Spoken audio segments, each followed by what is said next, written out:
Amén. Voy a mirar la hora para no excederme y ser puntuales. Vamos a ir al libro de Isaías, capítulo 30. Usted sabe que toda la palabra de Dios es útil para enseñar, para redarguir, para fortalecer, para sanar. Toda la palabra, de Génesis a Apocalipsis. Toda es útil para eso. Así que yo aprendí a leer toda la palabra de Dios. Dios me habla por todos los libros, por todos los versículos, incluso aquellos que a veces queremos pasar por alto porque ya lo leímos, debemos seguir leyéndolos. Dios siempre tiene algo nuevo para decirnos. Es como si leyéramos la Biblia una vez completa y ya está. No necesito leerla más. Bueno, no es así. Debemos leerla todo el tiempo, meditar en su palabra. Amén. Y este es el libro de Isaías, capítulo 30. En este momento de esta profecía que vamos a leer algunos versículos, se encontraba el rey Ezequías gobernando el pueblo del sur, digamos. Ahí estaba sitiado por los asirios, ya habían derrotado al pueblo del norte, ya habían derrotado a Israel y se acercaban y estaban un poco confundidos, no sabían qué hacer.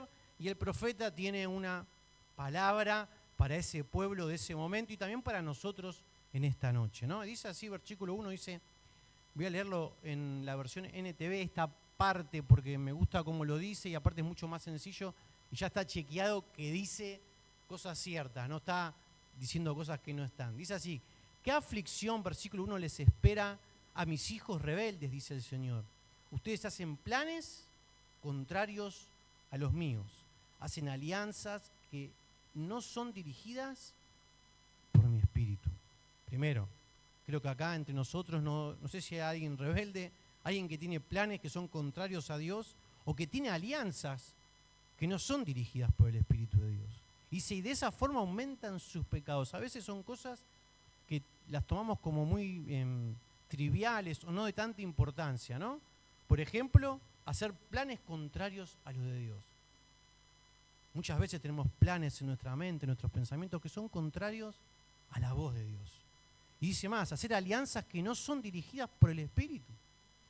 Hacer alianzas, tener alianzas con gente que no son dirigidas por el Espíritu de Dios. Dicen que esta forma, hacer estas cosas aumentan nuestros pecados.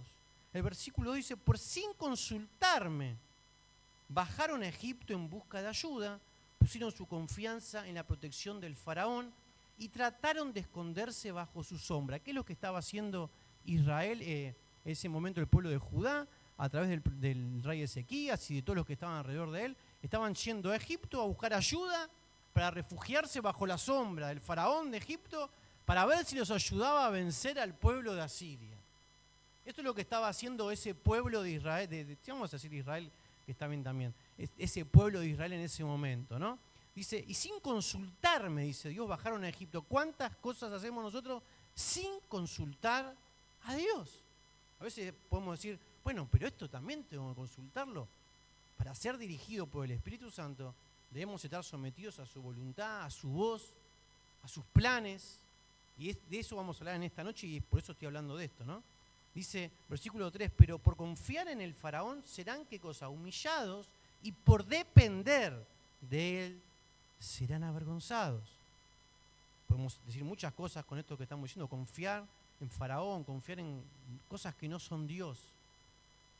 Muchas veces ponemos nuestra confianza desde un político hasta, no sé, un familiar, un médico, un abogado o quien sea en esta tierra, dice, pero por confiar en faraón, a ese faraón podés ponerle cualquier nombre, cualquier persona en esta tierra que no es Dios, incluso un pastor. Hay mucha gente que confía en el pastor y es un hombre.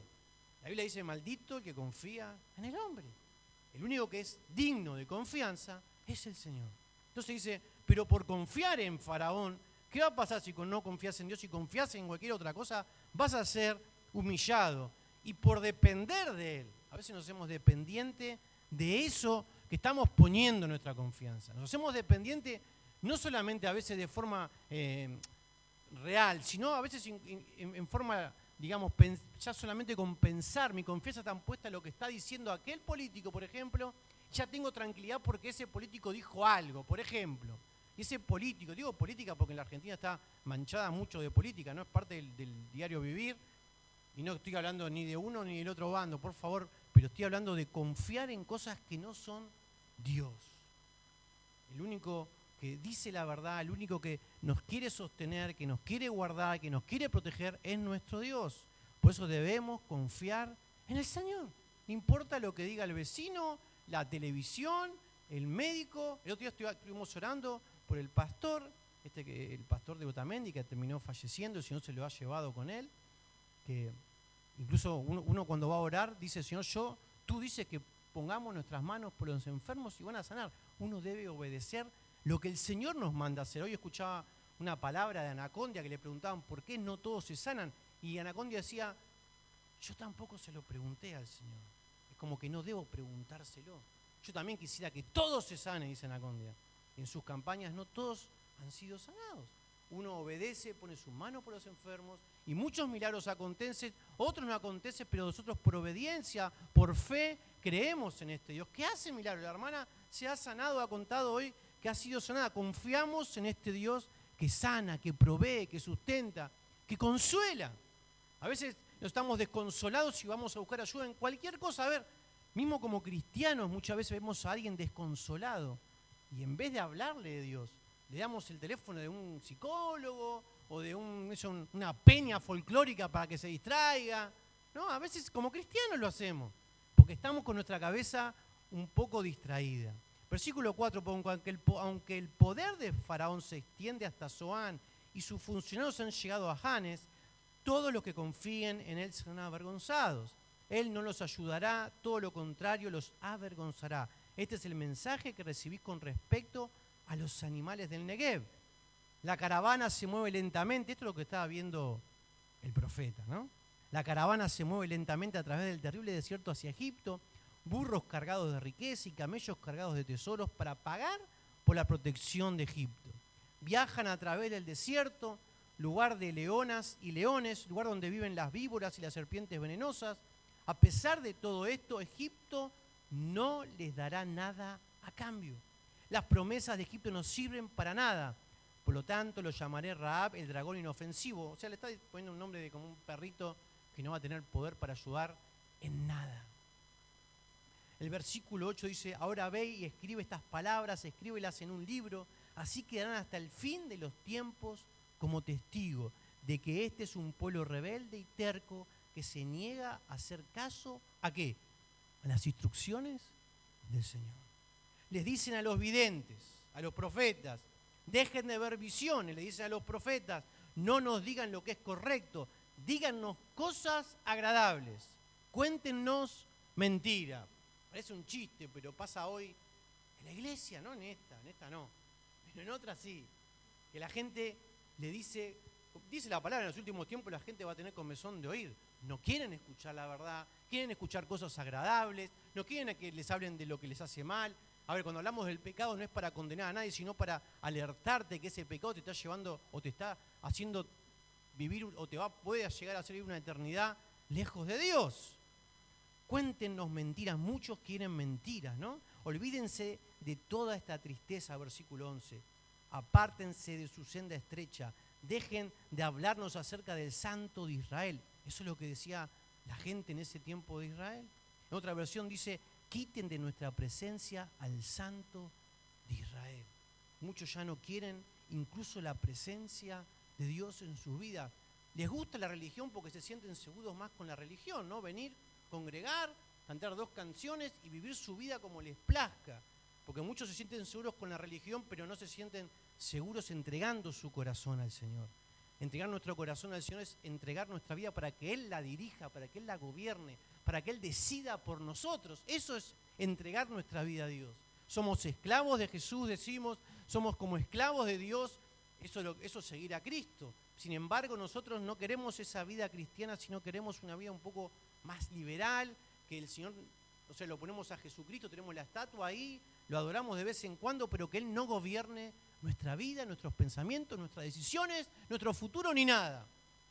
Incluso a veces vamos a Dios solamente cuando tenemos algún problema serio, sino lo poco innecesario nos acercamos al Señor. Versículo 12 dice, esta es la respuesta de Dios a todo esto que estamos hablando, ¿no? Dado que ustedes desprecian lo que les digo, pero más bien confían en la opresión y las mentiras, la calamidad caerá sobre ustedes de repente como una pared pandeada que explota y se cae. en un instante se desplomará y se derrumbará. Ustedes serán aplastados como una vasija de barro, hechos añicos de una manera tan completa que no habrá un pedazo lo suficientemente grande para llevar los carbones de una hoguera, ni un poco de agua del pozo. Esto dice el Señor soberano, el Santo de Israel. Ustedes se salvarán solo si regresan a mí. ¿Y qué cosa? Y descansan en mí. En la tranquilidad y en la confianza está su fortaleza, pero no quisieron saber nada de esto. A veces, quizás como cristianos, no nos sentimos con mucho descanso, ¿no? A veces tenemos tiempos, che, pero yo no estoy descansando. ¿Qué pasa? Hoy es una noche que quiero que reflexionemos en esto. El Señor en su palabra nos está diciendo que nosotros nos vamos a salvar si regresamos a Él y descansamos en Dios. ¿Por qué no estamos descansando? Si no estamos descansando es porque no estamos haciendo lo que Dios nos está diciendo acá. Regresar a Dios, descansar en Él, en la tranquilidad y en la confianza está su fortaleza. Y acá dice que ellos no quisieron hacer nada de esto. No solamente los israelitas en ese momento, a veces nosotros no queremos hacer nada de esto. Dice el versículo 16, no, dijeron ustedes, nuestra ayuda vendrá de Egipto. Ellos nos darán caballos veloces para entrar en batalla. Sin embargo, la única velocidad que verán será la de sus enemigos dándole caza. Uno de ellos perseguirá a 1000 de ustedes y 5 de ellos los hará huir a todos. Quedarán como un asta de bandera solitaria sobre una colina o como un estandarte hecho jirones en la cima de un monte lejano. Yo te voy a decir algo, confiar en las promesas de Dios va a significar descanso a nuestro corazón. Empezar a confiar en las promesas. Cuando no estamos confiando, lo que menos va a haber en tu corazón y en tu alma va a ser descanso. Siento un sonido, no sé, no algo como que está sonando. Cuando confiamos en Dios no tenemos que esforzarnos, no tenemos que correr, Dios es nuestro protector, es nuestro guardián, podemos reposar en Él. ¿Reposamos en el Señor realmente? Cuando estamos atribulados, ¿reposamos en Él? Cuando nos vamos a orar, ¿realmente sentimos que Dios saca esa carga? ¿No será que, por eso como decía antes, no estamos viviendo realmente guiados por el Espíritu? Estamos queriendo llevar nuestra propia carga, que todos, la carga la vamos a tener que llevar todos. Pero acá el Señor dice que en Él vamos a encontrar reposo, descanso. Almas que no reposan, como dije la otra vez, cristianos que no tienen paz, pero se llaman cristianos. Y no estoy hablando que el cristiano no tenga problemas, sino que Jesucristo le da paz. A pesar de la tribulación, a pesar del problema, a pesar de lo que podemos estar pasando, tenemos confianza. Yo no perdí la confianza a pesar de lo que estoy viviendo, de que mi Señor va a obrar, de que mi Señor va a hacer algo, de que Jesucristo va a traer paz a mi corazón, a mi mente, que va a salvar a mi familia, que las promesas que Dios nos ha dado se van a cumplir. A eso me refiero, de tener confianza, de saber que en el tiempo del Señor las cosas van a suceder, como sucedieron hasta el día de hoy. Cuando miramos para atrás, yo puedo ver mi vida, podría contarle, yo no lo voy a contar en esta noche, pero podría contarle innumerables veces que el Señor me sacó de diferentes situaciones que parecían que no tenían solución. El otro día pensaba en esto y decía, ¿cuántas veces, Señor? Y me venía una tras otra. Pensaba en esto, no tenía solución, estaba totalmente afligido, totalmente atribulado, angustiado, y sin embargo el Señor obró. No una, dos, tres, montones. ¿Por qué hoy dejé de confiar? Yo me doy cuenta que no confío cuando me siento ansioso, cuando no siento que tengo descanso, cuando siento que mi alma no está descansando. Ahí me doy cuenta. ¿Cómo sé que no estoy confiando? Yo confío en Dios. Sin embargo, yo sé que cuando me voy a acostar, no puedo cerrar mis ojos, no puedo dormir porque estoy ansioso, porque estoy preocupado, porque no hay descanso en mí. El versículo 18 dice, así que el Señor esperará que ustedes acudan a Él. ¿Qué va a esperar el Señor de nosotros? Que acudamos a Él. Dice, para mostrarles su amor y su compasión, pues el Señor es un Dios fiel. Benditos son los que esperan, ¿qué cosa? Su ayuda. ¿Por qué estás tan tranquilo en este problema, Sebastián? Porque estoy esperando la ayuda de Dios. Estoy esperando que Él actúe. Confío en que Él va a hacer algo. Él es mi Dios. Dice el versículo 19, oh pueblo de Sión, que vives en Jerusalén, ya no llorarás más. Él será compasivo, sí que si le pides ayuda. A veces ni siquiera le pedimos ayuda. A veces decimos, bueno, es lo último que queda hacer, vamos a orar. ¿Nunca dijiste eso? ¿O escuchaste a alguien que lo diga? Ya está, no queda nada por hacer, vamos a orar. No, tendrá que ser lo primero que hacemos. Orar, pedirle a Dios, Señor, ayúdame, ayúdame. No hay cosa chiquita ni tribal. Viste que a veces pensamos, esto no le puedo pedir a Dios. Dios está para cosas más grandes, más importantes. Yo no le puedo pedir por un dolor de cabeza. Le puedo pedir que yo por un paralítico, pero no le voy a pedir por una jaqueca, por un dolor de oídos. Yo tengo a mi hija que siempre que alguien se siente mal, por lo menos me lo hace a mí, papá, ¿querés que ore por vos?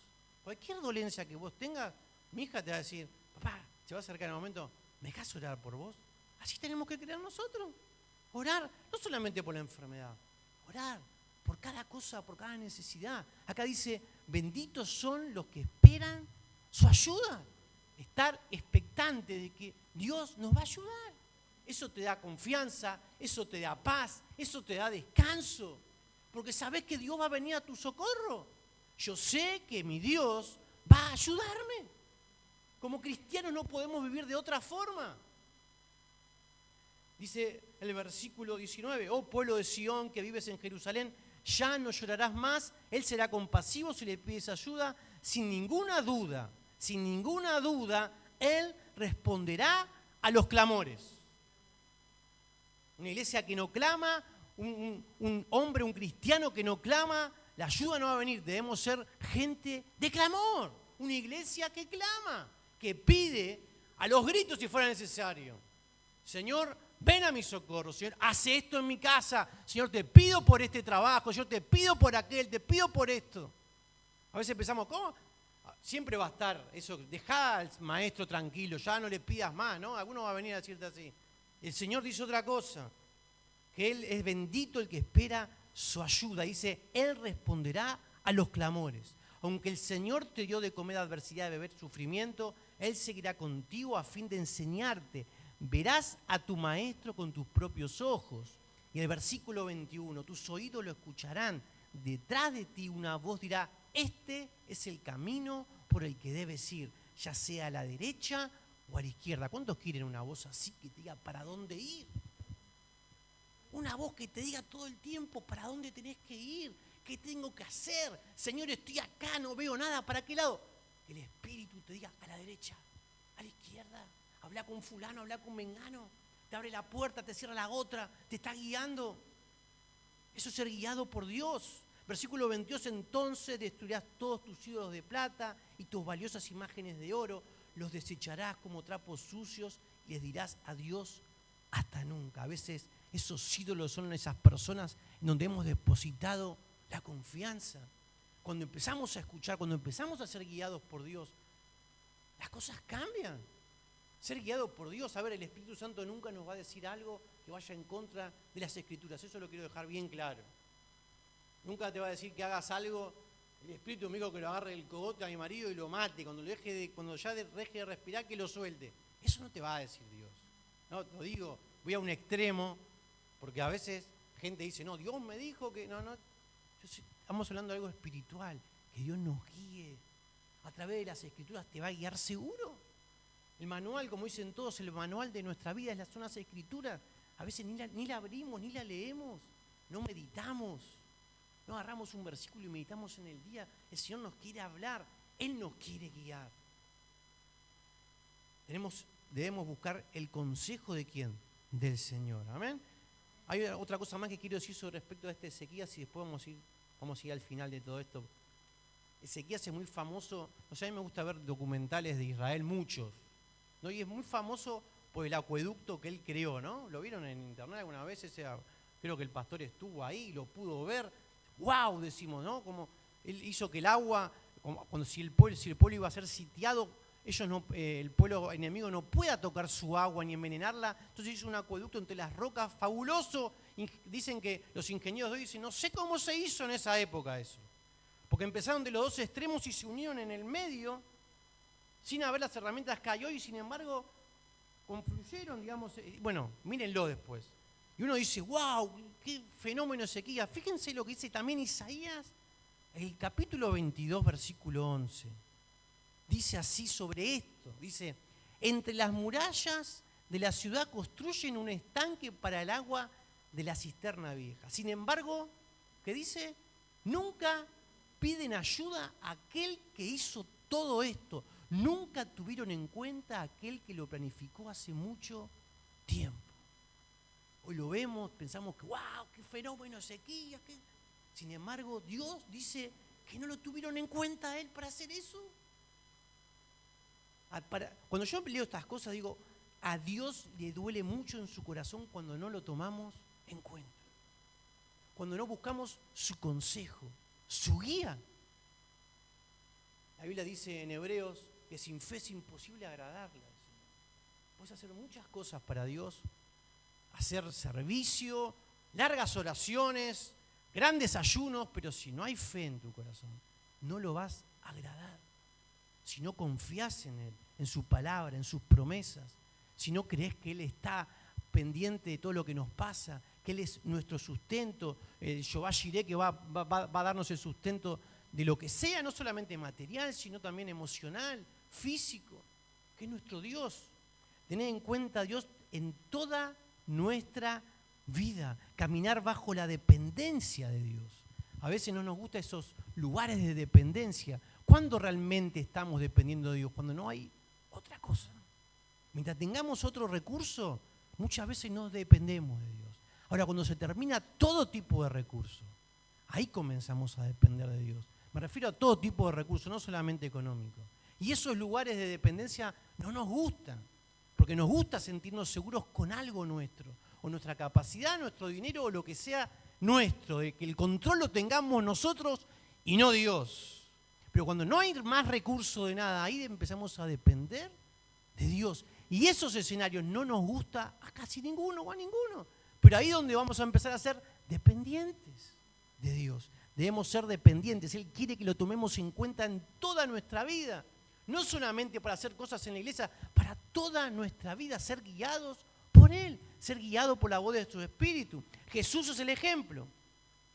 Jesús se bautizó, fue al bautismo, recibió el Espíritu Santo y después de eso dice que el Espíritu lo llevó al desierto.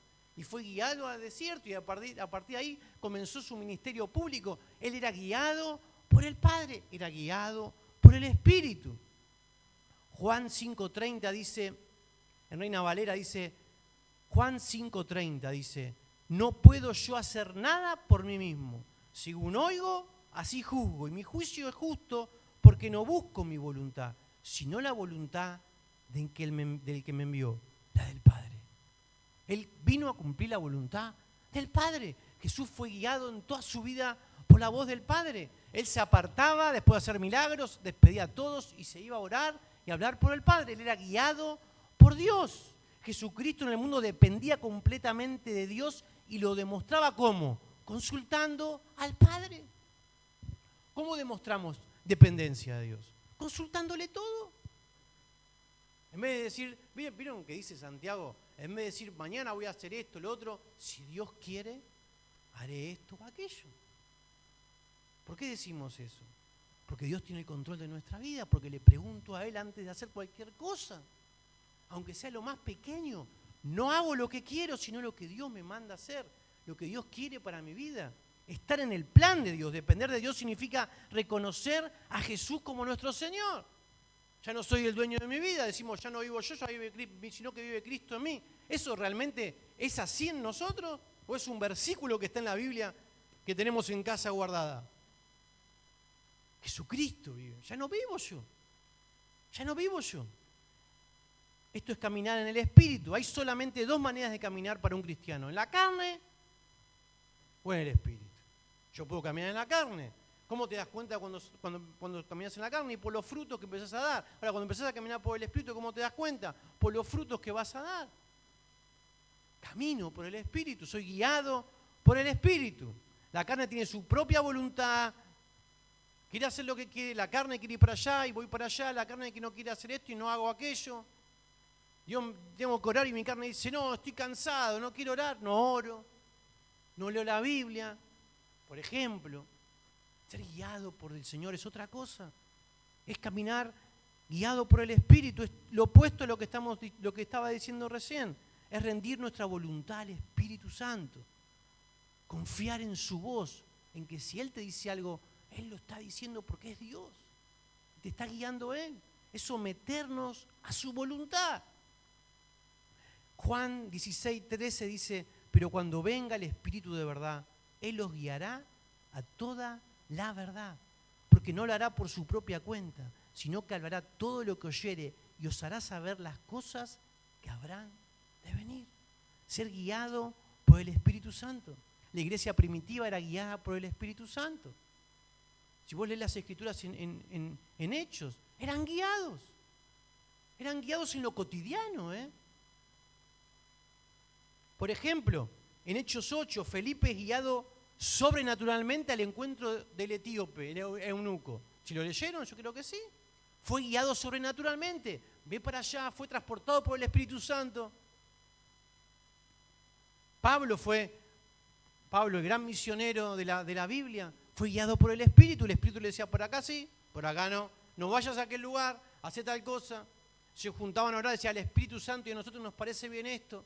Eran parte de su vida, eran guiados por la voz del Espíritu. Ser sensible a la voz del Espíritu. Otra cosa que va a hacer si sos guiado por el Espíritu es que puedas vencer el pecado.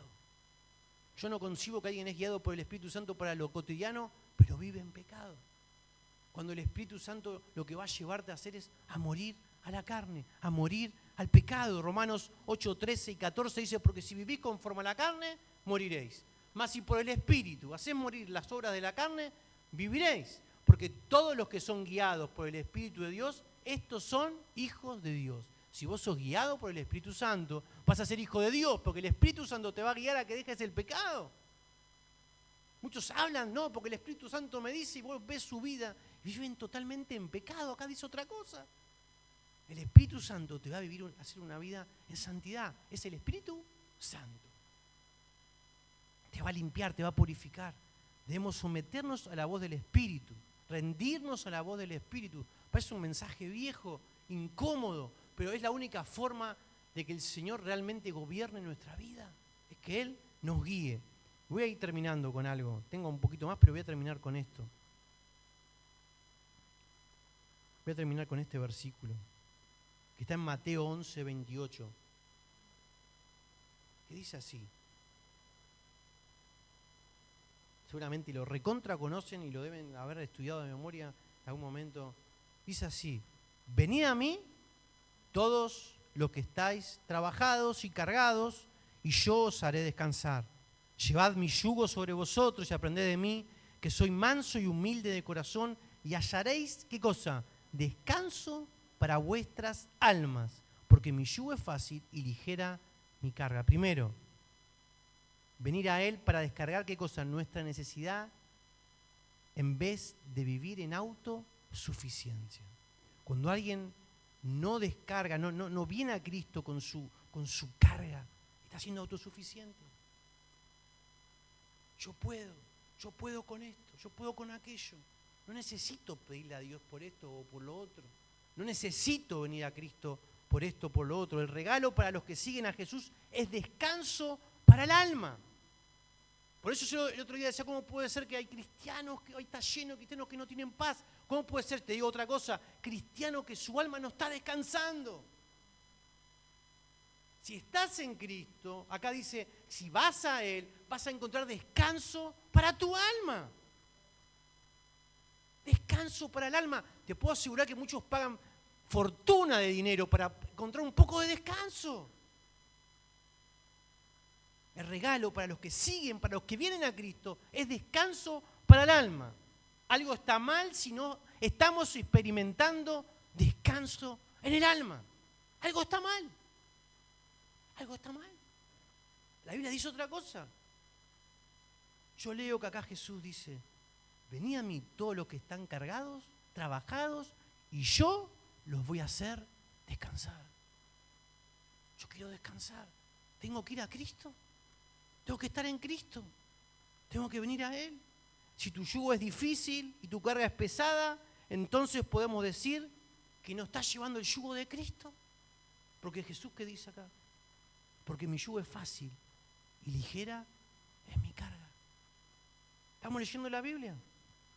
Debemos venir a Cristo, debemos venir a Él, confiar en Él, como decía la palabra anterior que decíamos, que el Señor va a traer descanso. ¿Por qué estoy hablando tanto del descanso? Porque yo creo que muchas personas necesitan descanso en su interior. Hacemos fuerza para sentirnos descansados, libres, contentos, cuando el Señor es el que lo va a producir en nosotros, si estamos en Él.